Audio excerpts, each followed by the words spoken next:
we are, folks, as you've probably guessed by now. This is Abbey Road. Recognise the crossing from somewhere else. You've seen it right here on the front cover of the Abbey Road album.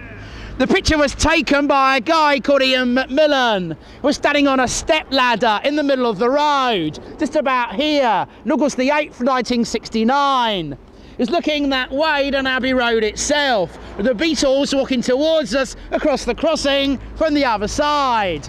Just to point out, in the right place, first you can see this wall here on the picture, was actually the white wall of Abbey Road Studios, the other side of the road there.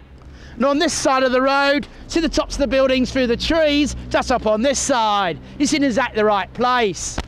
Well, let's walk across the famous crossing, shall we? To say we are coming back this way. Print time for photographs at the end of the tour. But please remember, when the Beatles posed on the crossing, had the police stop the traffic for them. We don't have that privilege today. Please be very careful, it can be a busy road.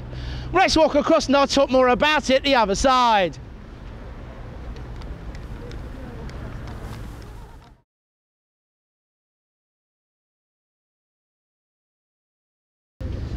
So here we are again, the famous Abbey Road picture. This wasn't going to be the cover of the record at all. It was going to be called Abbey Road. Original title was going to be Everest, named after the favourite brand of cigarettes, smoked by Geoff Emerick, the Beatles recording engineer. But someone had the bright idea. The Beatles should go to Mount Everest to shoot the album cover. I won't tell you what John Lennon said to that idea. It's rather rude. Because needed to say didn't go to Mount Everest, just changed the title to Abbey Road and shot the picture on the crossing virtually outside the studio it was recorded in. Certainly lots nearer and lots warmer than going to Mount Everest. Because since the Beatles posed on the crossing, millions of other people have as well. The Abbey Road Studios have estimated 150,000 people come here every year. And well, multiply that by what, 36 years since the picture was taken? That's an awful lot of people, isn't it? And of course, there's been lots of things said about the cover and what it depicted. That was just 4 people crossing the road. But there's a rather bizarre rumour about Paul McCartney. I don't think we'll go into that too much today. A bit bad taste on the anniversary of John, but I'm sure you know about the rumour about Paul, which is a very simple picture. It became so iconic, it's amazing.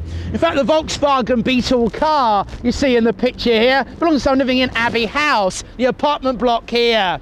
The guy happened to park his car by the crossing that day.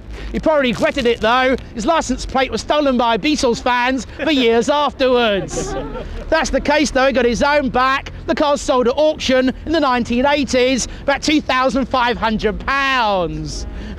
It's now in the Volkswagen, in fact, just recently it sold for £11,000. It's now in the Volkswagen Museum in Germany. It's now a museum piece, just as parked by the crossing that day. There's the power of the Beatles for you.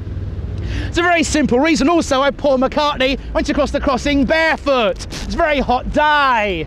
But Paul arrived at the session wearing sandals. I took them off the last couple of shots. Here's an alternate Abbey Road picture going the other way across. This time you can see that Paul has still got his sandals on. If you use that picture instead, that clue wouldn't happen at all. So you can't see Paul's cigarette and other so-called clues. It's only comparatively recently that Paul McCartney had the last laugh about that certain rumour. He called a recent album Paul is Live. And for the front cover, it's a superimposed Paul, which is Abbey Road pictures. Took the other Beatles out, but kept on the Volkswagen car. Of course, the original licence plate was 28 if, supposed to signify that Paul McCartney would have been 28 if he was still alive. On this picture, it says 51 is. Paul McCartney's age when this picture was taken. Paul's way of saying he's very much still alive and still making records. No, so it's a descendant. Here is Paul on the Abbey Road crossing for the photo shoot for Paul is Live. There must have been many mutations of the Beatles on the crossing since then. It's the Simpsons on the crossing, the front cover of Rolling Stone magazine. Notice the Bart is in the Paul position. It's also barefoot and holding a cigarette. Maybe they're starting a Bart is dead rumour as well, who knows? Let's just finish off the tour just down the road at Abbey Road Studios itself. You all will have read that Dave D's no longer with us, but Mickey and Titch and I just like to carry on the good work that's always gone down in number 2.